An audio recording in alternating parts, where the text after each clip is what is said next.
Beautiful morning, dear children. Welcome back to social class. So, children, today we are going to start chapter number 7 in geography. So, can you see the picture and guess the topic? Yes, it is going to be about energy and power resources. So, energy forms the basis of life and activity on earth, and the growth of the human civilization is linked to the development and the utilization of various energy and power resources. So, they all are needed for the growth and development of agriculture, industry, transport, and communication. So, for all this, energy is the base. And the energy and the power resources are of two types. What are they? Renewable and non renewable resources.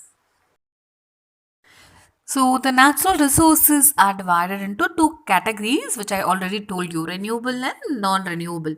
So, what do you mean by renewable? That means resources that can be used over and over again. They are called as renewable resources. Okay, children. So, such resources are called inexhaustible or non conventional energy resources too. Okay, so here the resources are always available. For example, wind, water, and solar power, tidal power, and so on. And the resources that can be recycled are metals. Okay, so this is about renewable resource. So, what is a non renewable resource? So, these resources are formed in nature over millions of years and cannot be renewed in a short time. So, such resources are called non-renewable resource and the resources that can be used only once. Okay, and the resources that are consumed when used, example coal, they are called as non-renewable resource, and the resources that can be exhausted by overuse. Okay, so they are divided into two categories. Okay, children. So, coal, petroleum, natural gas, and nuclear energy are example of non-renewable energy resource. So, first one is renewable energy resources. So, due to increase in the demand for energy and the fast depletion of the non-renewable energy resources, the renewable energy resources are gaining more importance. Okay, so this energy is abundant. That means more and renewable, pollution free, and eco friendly. So, it can be more easily supplied to the rural, urban, and the remote areas in a country. So, thus it is called as the energy of the future. So, which is called as energy of the future? The renewable energy resource. Okay, and in this lesson, we learn about solar power, wind power, and hydropower in detail. So, first, let's see what is solar power.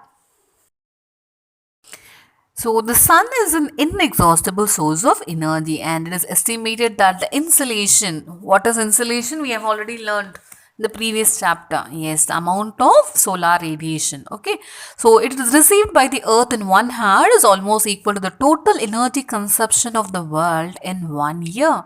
So, the harnessing of the solar energy on a large scale and its conversion into the energy form of our choice started only about 4 to 5 decades back.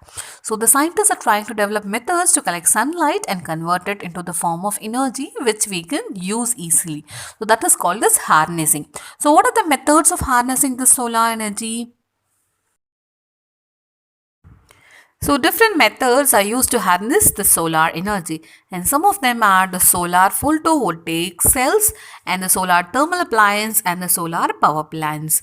So, what are the solar photovoltaic cells? They are cells that can directly convert solar power into electricity. Okay, and the solar power generators are widely used for community lighting, pumping water, small irrigation projects, railway signals, rural telephone system, and the solar powered vehicles. And next we have the solar thermal appliance. So usually the solar energy that reaches the earth's surface is highly scattered. Scattered means, yes, it differs from one place to another. Okay, the diversion of energy. So thus the solar collectors are developed in such a way that they can collect and converge the scattered solar energy into a small area. So diverge means moving in different directions. What do you mean by converge? Yes, the different particles all they combine into one.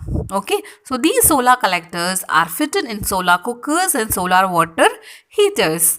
And the last one is solar power plants. So when large concave reflectors are used, a large quantity of scattered sunlight can be concentrated at a point. So this point can attain a very high temperature. So such devices are used in solar furnaces, so in solar power plants. So the intense heat can produce steam which can drive a generator to produce electricity. Okay, and we also have street lights made of solar energy, right children? Yes. So, what are the advantages of using solar power? So, it is the cleanest and inexhaustible source of energy. Okay, and the devices that harness solar energy can be installed in hilly, desert, or remote areas.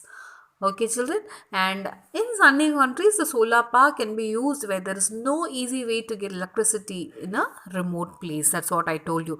It can be installed in hilly, desert, or remote areas.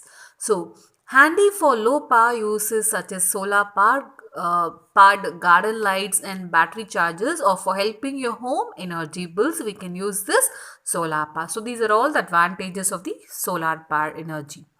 Next are the limitations or the disadvantages. So it doesn't work at night. So the devices used to generate solar power needs large areas for collection and the concentration of the solar energy. Okay, and due to variation in the amount of insolation, the solar power is not a reliable source of energy. So sometimes it may be cloudy, sometimes it may rain. So always we cannot depend on it. Okay, and it can be unreliable unless you are in a very sunny climate. That's what I told you. And it is very expensive to build solar power stations, and the solar cells cost a great deal compared to amount of electricity they produce in their lifetime. So next one we have the wind power. Okay, so in ancient times, the power of wind was used to sail boats and ships. Have you seen in cartoons and other movies? Yes. So the windmills were developed to harness the wind power. So it is a device which can change the wind power into mechanical power.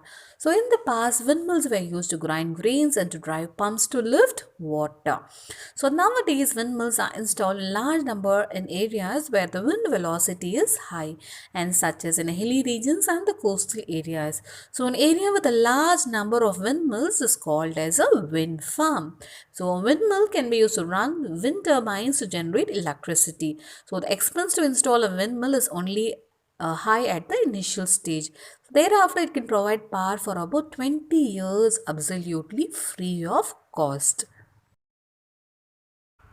So, what are the advantages and disadvantages of using the wind power? So, the wind power does not require any raw material, does not produce any waste. So, it is a renewable and pollution free. So, wind farms need less maintenance than a conventional system. Okay. Next, what are the limitations or the disadvantages? So, depending on how energetic a wind site is, the wind farm may or may not be cost competitive. Okay, and the generation of electricity depends exclusively on the wind velocity, which is controlled by the natural factors. And the high velocity winds are not available at all places, and moreover, a large area of land is required to set up a wind farm. Okay. So the next one is hydropower. So hydropower or hydroelectricity is produced by using the force of the falling water. So it is the third most important source of energy after coal and petroleum. So the initial cost of setting up a hydroelectricity power plant is high as it requires the construction of a dam, power plant, transmission lines and water storage reservoir. Okay, so once the hydroelectric plant is built, the cost of operating is much less. Okay, so after independence, many multi-purpose river valley projects were planned and developed to increase the generation of hydroelectricity in India. And a multi-purpose project is so called because it is useful as to in many ways. So, what are some of the ways? It provides water for irrigation, and the force of water gives us. Yes, it helps us to generate hydroelectricity. And the reservoir created behind the dam is used for pisciculture. So, what is pisciculture? Yes, it means breeding and rearing of fish for food. And the road built across the dam is used for transportation and it provides safe drinking water. And the reservoir and the beauty of the surrounding areas attract tourists and thus help in the development of the tourism industries. That's why dams are called as what? Multi-purpose projects. This we have learned in the lower classes itself. Okay. So, what are the advantages of using hydroelectricity? So, it is cheap and it is a renewable source of energy, and it does not cause any pollution. Okay, and it is not too expensive. And what are the limitations? Yes, you have many rivers which are rain fed and they depend upon the monsoon rains, which are seasonal and erratic, and many rivers do not have natural waterfalls, and thus huge investments are needed for the construction of dams across the rivers. And people living in villages and towns and that are in the valley to be flooded must move out. Okay, and most of the suitable sites for the development of hydroelectric projects are located far away from the consuming centers, and fish population can be impacted if fish live in the dam. So next we are going to learn about non-renewable energy resource. So the non-renewable energy resources such as coal and petroleum are available in a limited quantity. So they cannot be renewed once exhausted. And some examples of non-renewable resources are coal, oil, natural gas.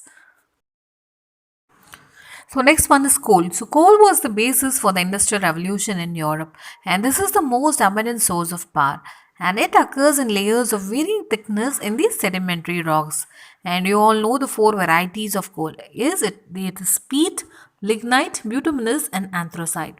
So the best quality of coal with about 90% of carbon content is anthracite, and coal is widely used to generate thermal electricity. And the distribution of the known coal reserves is highly uneven in the world, and China is the largest producer of coal in the world. Next is about conservation. So we can conserve coal in the following ways. So use of cooking coal should be restricted to metallurgical industries, and the selective mining for good quality coal should be stopped, and some small and uneconomic coal mines should be amalgamated to make them viable.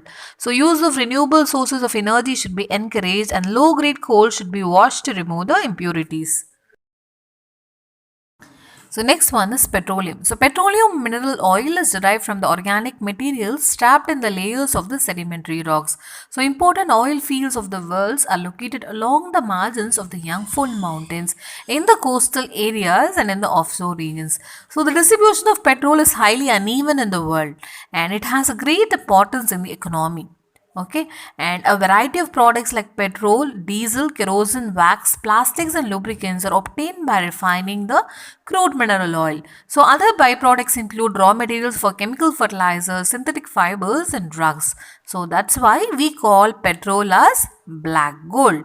And about 65% of the total reserves of petroleum is found around the Persian Gulf. And the main petroleum producing countries are, yes, you all know, Saudi Arabia, Iran, Iraq, Kuwait, and United Arab Emirates, Qatar, and Bahrain. So the petroleum products are very useful, but it has some limitations also. Okay, and it is a non-renewable resource and can be exhausted due to the increasing use. And the drilling of petroleum is very expensive. And the burning of petroleum leads to carbon emission, and it is a major source of air pollution. And the leakage of oil while drilling or transporting results in oil spills which cause marine pollution. And drilling endangers the environment and the ecosystem. So how can we conserve petroleum?